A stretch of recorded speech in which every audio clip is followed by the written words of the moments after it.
आज के इस लेसन में हम सीखेंगे कि हम दूसरों से इंग्लिश में सवाल कैसे पूछ सकते हैं। तो वीडियो को अंत तक जरूर देखिएगा। वीडियो पसंद आए तो इसे लाइक शेयर ज़रूर कीजिएगा और हमारे चैनल इब्राहिम टीवी इंग्लिश को सब्सक्राइब कर लीजिए इसी तरह की मज़ीद इंग्लिश वीडियोस के लिए। तो चलिए शुरू करते हैं अपना आज का लेसन। इंग्लिश में सवाल पूछें।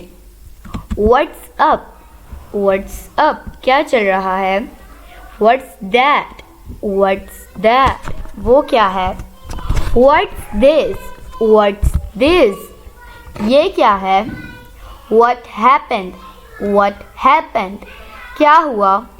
हाउ मच, हाउ मच, कितने। हाउ मैनी, हाउ मैनी, कितना। हाउ लॉन्ग, कितनी देर। हाउ ऑफ्टन, कितनी बार। So my dear friends, it is it for today. I hope आपने बहुत कुछ सीखा होगा इस वीडियो से। इंशाल्लाह we will be talking in next video. Take care, bye for now.